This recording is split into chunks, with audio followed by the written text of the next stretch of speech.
കൊടൈക്കനാൽ യാത്രയുടെ രണ്ടാമത്തെ ദിവസമാണെന്ന് കഴിഞ്ഞ വീഡിയോയുടെ അവസാനം കണ്ട പോലെ നമ്മൾ പളനിമല ക്ഷേത്രത്തിൽ നിന്ന് കൊടൈക്കനാൽ ഡയറക്ഷനിൽ പൊയ്ക്കൊണ്ടിരിക്കുകയാണ്. അപ്പോൾ പളനിമല ക്ഷേത്രത്തിൻ്റെ അവിടുന്ന് 64 കിലോമീറ്ററാണ് കൊടൈക്കനാൽ വരെയുള്ളത്. അതിൽ ആദ്യത്തെ 10 കിലോമീറ്റർ ചെക്ക് പോസ്റ്റ് വരെ നിരപ്പായ റോഡാണ്. അതിനുശേഷമാണ് നമ്മുടെ ഈ കാണുന്ന ഹെയർ പിന്നുകൾ സ്റ്റാർട്ട് ചെയ്യുന്നത്. ഇപ്പോൾ രാവിലെ 7:30 ആയപ്പോൾ ഞങ്ങൾ സ്റ്റാർട്ട് ചെയ്തായിരുന്നു. നല്ല തണുപ്പൊക്കെ ഉണ്ട് അത്യാവശ്യം കേട്ടോ, ഒത്തിരി ചൂടില്ല. ഇവിടുന്ന് ആദ്യം പാലാർ ഡാമിൻ്റെ വ്യൂ ഒക്കെ കണ്ടിട്ട് നമുക്കിങ്ങനെ പോവാം.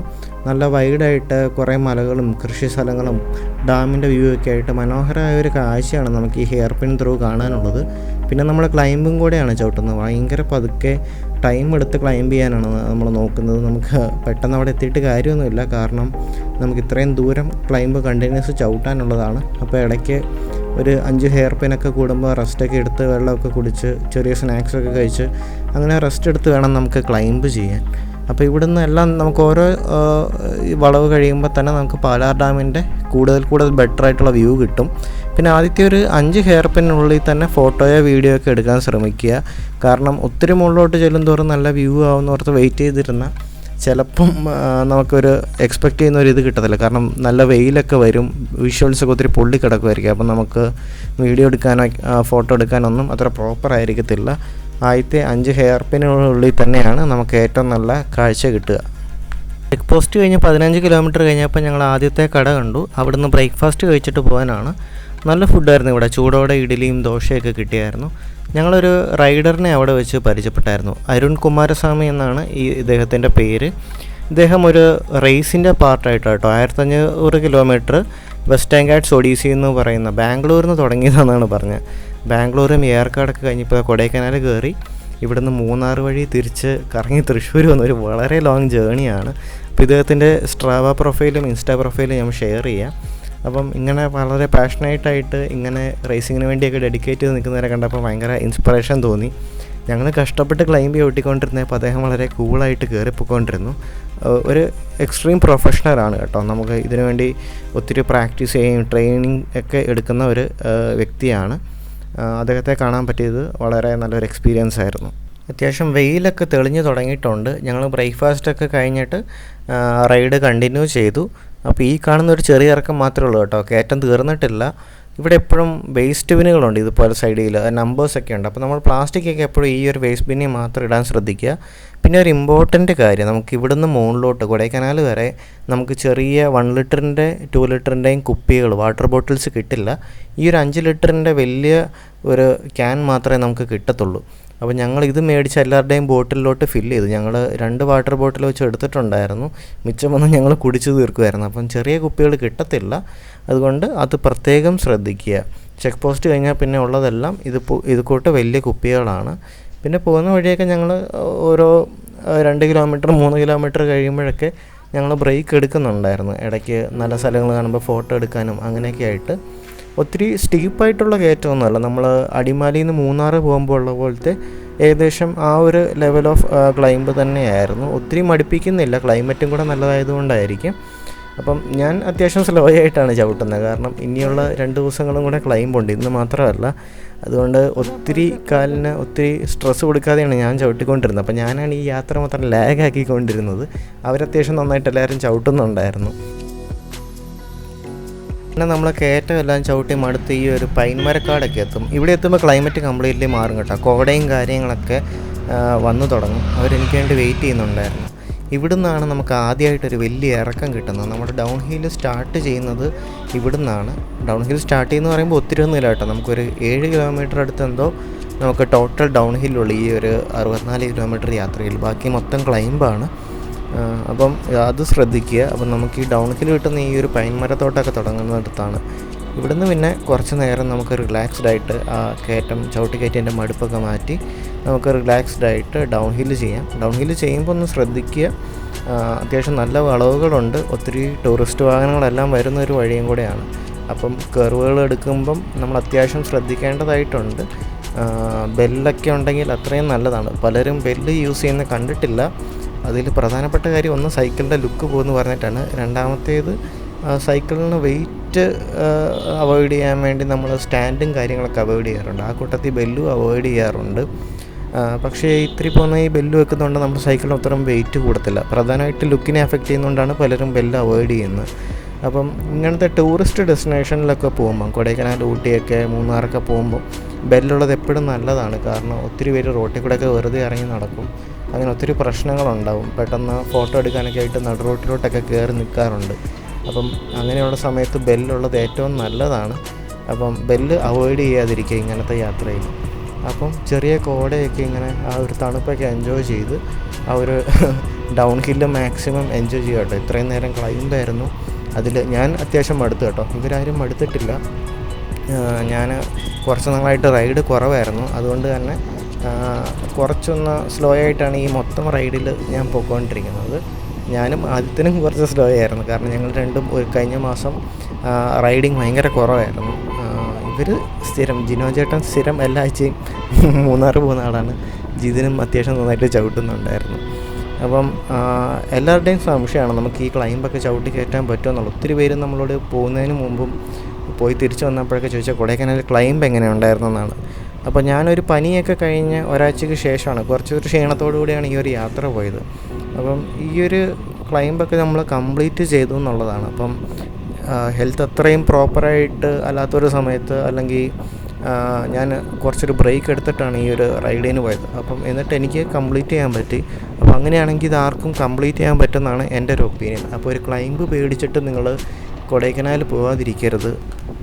സാധിക്കുന്നിടത്തോളം ക്ലൈംബ് പ്രാക്ടീസ് ചെയ്യുക. അത്യാവശ്യം നിങ്ങളുടെ നാട്ടിലൊക്കെ അവൈലബിൾ ആയിട്ടുള്ള കയറ്റങ്ങളൊക്കെ ചവിട്ട് കയറ്റി നമ്മുടെ ബ്രത്ത് കൺട്രോളൊക്കെ ഒന്ന് പ്രോപ്പറായിട്ട്, അതുപോലെ ഹാർട്ട് റേറ്റ് മോണിറ്റർ ചെയ്യാനൊക്കെ ഒന്ന് ശ്രദ്ധിച്ച് നമുക്കൊന്ന് പ്രാക്ടീസ് ചെയ്താൽ നമുക്ക് ഈ കയറ്റങ്ങളൊക്കെ അത്യാവശ്യം നന്നായിട്ട് തന്നെ ചവിട്ടി കയറ്റാൻ പറ്റും. പിന്നെ നമുക്കിതിൽ അത്ര വാശിയൊന്നും കാണിക്കേണ്ട കാര്യമില്ല. നമ്മൾ മടുക്കുകയാണെങ്കിൽ റെസ്റ്റ് എടുക്കുക, എന്നിട്ട് കണ്ടിന്യൂ ചെയ്യുക. ഉച്ചയായപ്പോൾ നമ്മൾ പെരുമാൾമലൈ ജംഗ്ഷൻ എത്തിയിട്ടുണ്ട്. നമ്മൾ തേനി ഡയറക്ഷനിൽ നിന്ന് വരുന്നവരും പളനി ഡയറക്ഷനിൽ നിന്ന് വരുന്നവരെല്ലാം കോമൺ ആയിട്ട് എത്തുന്നത് ഈ ഒരു സ്ഥലത്താണ്. ഇവിടുന്ന് നമുക്ക് കൊടൈക്കനാലിന് 11 കിലോമീറ്ററാണുള്ളത്. അപ്പോൾ ഞങ്ങൾ അവിടുന്ന് ലഞ്ചൊക്കെ കഴിച്ചിട്ട് വീണ്ടും ക്ലൈംബ് കണ്ടിന്യൂ ചെയ്തു. അവിടെ കുറച്ച് നേരം ലഞ്ചൊക്കെ കഴിച്ചൊരു കുറേ നേരം റെസ്റ്റ് ചെയ്തു കേട്ടോ. ഒരു 1 ഹവറോളം ആ ഒരു ലഞ്ച് ബ്രേക്ക് ഉണ്ടായിരുന്നു. അത് കഴിഞ്ഞിട്ടാണ് ഈ ഒരു 11 കിലോമീറ്റർ കുറച്ച് സ്റ്റീപ്പാണ്. എന്ന് വെച്ചാൽ ഒത്തിരി ഇൻറ്റൻസ് അല്ല, പക്ഷെ എന്നാലും നമ്മൾ ഇത്രയും കണ്ടിന്യൂസ് ക്ലൈംബ് ചെയ്തുകൊണ്ടായിരിക്കും കുറച്ചൊന്നും മടുക്കുമായിരിക്കും. അപ്പോൾ നമ്മൾ ഈ ഒരു സ്ട്രെച്ചിലായിരിക്കും നമ്മൾ എക്സാമ്പിൾ പറയുന്നത്, നമ്മൾ മൂന്നാർ വന്നവർക്കറിയാം, നമുക്ക് പള്ളിവാസലിൽ നിന്ന് മൂന്നാർ വരെ എത്താനുള്ള ഒരു ബുദ്ധിമുട്ട് നമുക്കറിയാം. അത്രയും ദൂരം നമ്മൾ എത്ര ചവിട്ടിയാലും പള്ളിവാസൽ കഴിയുമ്പോൾ പൊതുവേ എല്ലാവരും ഒന്ന് വലിയാറുണ്ട് പുറകോട്ട്. അപ്പോൾ ആ ഒരു ക്ഷീണം ഇവിടെ നമുക്ക് അനുഭവപ്പെടാം.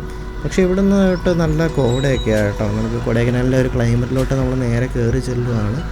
അപ്പം ഇവിടെയും തൊട്ടൊക്കെ പിന്നെ കുറച്ചും കൂടെ വണ്ടികളുടെ തിരക്കൊക്കെ കൂടും.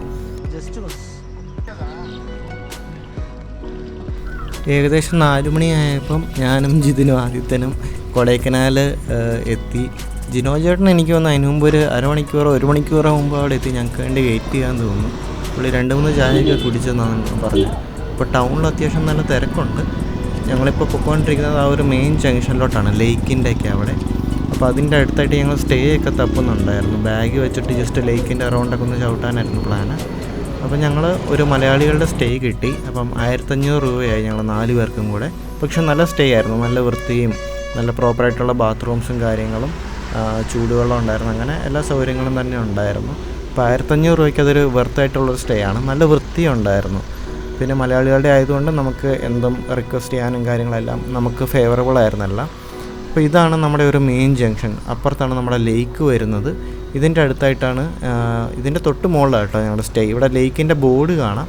അതിൻ്റെ ഓപ്പോസിറ്റ് മുകളിലോട്ട് കിടക്കുന്ന വഴി കയറിപ്പോയാൽ ഞങ്ങൾ പോയ സ്റ്റേ എത്തും. അപ്പം നെക്സ്റ്റ് ഡേയിലെ ഫുട്ടേജസിൽ നമുക്ക് ആ സ്റ്റേനെ പറ്റി ഡീറ്റെയിൽ ആയിട്ട് കാണിക്കാം. ഇപ്പോൾ ഞങ്ങൾ തൽക്കാലം ബാഗ് വെച്ചിട്ട് ജസ്റ്റ് ടൗൺ ഒന്ന് കറങ്ങാൻ വേണ്ടി പോവുകയാണ്. ഒന്നുമില്ല, ലേക്കിൻ്റെ അവിടെ ഒന്ന് പോവുക, ഫോട്ടോ ഒക്കെ എടുക്കാനൊക്കെ ആയിട്ട്. ഇപ്പോൾ കൊടൈക്കനാൽ എത്തിയത് നമ്മൾക്ക് ആ ഒരു സന്തോഷം നമുക്ക് അറിയിക്കണമല്ലോ. അപ്പോൾ അങ്ങനെ ചെറുതായിട്ടൊന്ന് ഫോട്ടോ എടുക്കാനും ജസ്റ്റ് ആ ലേക്കിൻ്റെ അറൗണ്ട് ഒരു റൗണ്ട് അടിച്ചിട്ട് വരാനൊക്കെ. ലേക്കിൻ്റെ അറൗണ്ട് നമുക്ക് അല്ലാണ്ട് സൈക്കിള് വാടകയ്ക്കൊക്കെ കിട്ടും. അപ്പോൾ പണ്ടിരിക്കുന്ന അവസാനമായിട്ട് ഞാൻ കൊടൈക്കനാൽ വന്നത് +2 എന്തോ ടൂറിൻ്റെ സമയത്തായിരുന്നു. അന്ന് ഈ സൈക്കിളൊക്കെ റെൻറ്റിനെടുത്ത് ലേക്കിന് വിട്ട് ഞാൻ ചവിട്ടിയായിരുന്നു. ഇത്തവണ എന്തായാലും സ്വന്തം സൈക്കിള് ചവിട്ടാനുള്ള ഭാഗ്യം കിട്ടി. അപ്പം ഇത് നമ്മുടെ സ്റ്റേയുടെ അവിടെ നിന്ന് മെയിൻ റോഡിലോട്ട് ഇറങ്ങുന്ന വഴിയാട്ടോ. നിങ്ങൾക്കിത് കറക്റ്റ് മനസ്സിലാവും. കാരണം ഇത് ഇറങ്ങുമ്പോൾ തന്നെ ആ ലേക്കിൻ്റെ ബോർഡ് കാണാം. അവിടുന്ന് കുറച്ചൊരു 50 മീറ്റർ മുന്നോട്ട് പോയാൽ നമ്മുടെ ആ ഒരു ലേക്കിൻ്റെ ജംഗ്ഷൻ എത്തി. അപ്പം ലേക്കിൻ്റെ ആ ജംഗ്ഷനിൽ നിന്ന് അത്രയും അടുത്താണ്. അപ്പോൾ വൈകുന്നേരം നമുക്ക് ടൗണിൽ സ്റ്റേ അടിക്കുമ്പോൾ ഫുഡൊക്കെ കഴിക്കാൻ പോകാനും എല്ലാ കാര്യങ്ങൾക്കും ഭയങ്കര എളുപ്പമാണ്. അപ്പോൾ അങ്ങനെ ഞങ്ങൾക്ക് വലിയ ബുദ്ധിമുട്ടില്ലാതെ പെട്ടെന്ന് തന്നെ സ്റ്റേ കിട്ടി. ഈ ഒരു ലേക്കിൻ്റെ അവിടെ നിന്ന് റൈറ്റ് കിടക്കുന്ന വഴിയാണ് നമുക്ക് ഗുണ കേവും പില്ലർ റോക്ക് പോലത്തെ മെയിൻ വ്യൂ പോയിൻറ്റും അതുപോലെ തന്നെ നമ്മൾ നാളെ പോകാൻ പോകുന്ന കൊടൈക്കനാലിലെ ഗ്രാമങ്ങൾ പൂമ്പാറയും മന്നവന്നൂർ പൂണ്ടിയൊക്കെ ഈ ഒരു സെയിം റൂട്ടിൽ തന്നെയാണ്. അതുപോലെ നമ്മൾ ഈ റൈറ്റിലോട്ട് തിരിയുമ്പോഴാണ് തട്ടുകടകളും കാര്യങ്ങളും ഒത്തിരി ഹോട്ടൽസൊക്കെ ഉള്ളത്. അപ്പം ഇവിടുന്ന് ഫുഡ് കഴിക്കുമ്പം നമ്മുടെ ആ സ്റ്റേ അടിച്ച അവിടുത്തെ ചേട്ടൻ പറഞ്ഞതെന്ന് വെച്ചാൽ ലൈവായിട്ടുള്ള ഫുഡുകൾ തട്ടുകടയിൽ നിന്നൊക്കെ മാക്സിമം കഴിക്കാൻ ശ്രമിക്കുക. അല്ലാത്തടത്ത് പഴയ ഫുഡുകളൊക്കെ ഒത്തിരി കാണും. അങ്ങനെ ഒത്തിരി ഫുഡ് കഴിച്ച് ഒത്തിരി പ്രശ്നമൊക്കെ കിട്ടിയിട്ടുണ്ട് ഒത്തിരി പേർക്ക്. അതുകൊണ്ട് തട്ടുകടയാണ് ആ ചേട്ടൻ ഞങ്ങൾക്ക് റെക്കമെൻഡ് ചെയ്തത്. അപ്പം തട്ടുകടയിൽ നിന്ന് ഞങ്ങൾ പോയപ്പോൾ നല്ല ചൂട് ഫ്രൈഡ് റൈസൊക്കെ ഉണ്ടായിരുന്നു. അങ്ങനെ അതൊക്കെ നല്ല ക്വാളിറ്റി ഉണ്ടായിരുന്നു.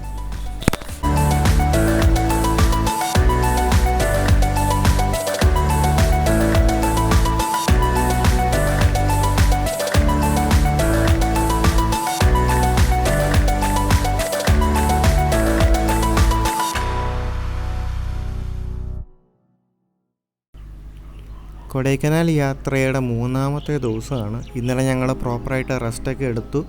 അപ്പോൾ രാവിലെ എണീറ്റ് എല്ലാം ബാഗൊക്കെ പാക്ക് ചെയ്ത് ചെയിനൊക്കെ ഒന്ന് ലൂബ് ചെയ്തായിരുന്നു സൈക്കിളിൻ്റെ. എന്നിട്ട് ഞങ്ങൾ ഇവിടെ നിന്ന് ഇറങ്ങുവാണ് കേട്ടോ. അപ്പോൾ ഇന്ന് നമ്മൾ പോകുന്നത് കൊടൈക്കനാലിലെ ഗ്രാമങ്ങൾ കാണാൻ വേണ്ടിയിട്ടാണ്. ഒരുപക്ഷെ ഈ ഒരു യാത്രയിലാണ് ഏറ്റവും നല്ല കാഴ്ചകൾ കിട്ടുമെന്ന് ഞാൻ പ്രതീക്ഷിക്കുന്നത്. ഈ കൊടൈക്കനാലിലോട്ട് തന്നെ ഏറ്റവും കൂടുതൽ അട്രാക്റ്റ് ചെയ്തതും ഈ ഒരു ഗ്രാമങ്ങൾ തന്നെയായിരുന്നു.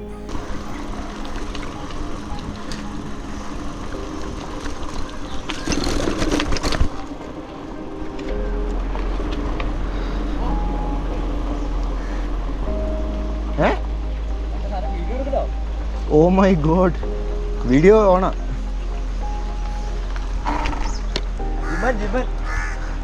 അങ്ങോട്ടെങ്ങാനും വന്നാൽ തീർന്നു. സ്റ്റേയുടെ അവിടുന്ന് നേരെ ഇറങ്ങി വന്നപ്പോൾ കണ്ടത് മൂപ്പരെയാണ്. രാവിലെ മോർണിംഗ് വാക്കിന് ഇറങ്ങിയതാണ്. ഇവിടുത്തെ ഒരു സ്ഥിരം അന്തേവാസിയാട്ടോ. ഇവിടെ ആർക്കും ഉപദ്രവമൊന്നുമില്ല. രാത്രിയാണേലും പകലാണേലും ഇവിടെയൊക്കെ തന്നെ കാണും. ഞങ്ങൾ 2 ദിവസം കണ്ടു കേട്ടോ. രാവിലെ ഒരു 6:30-7 മണി റേഞ്ചിൽ ഈ ഒരു ലേക്കിൻ്റെ ആ ഒരു മെയിൻ ജംഗ്ഷനിൽ തന്നെ കക്ഷി ഉണ്ടായിരുന്നു.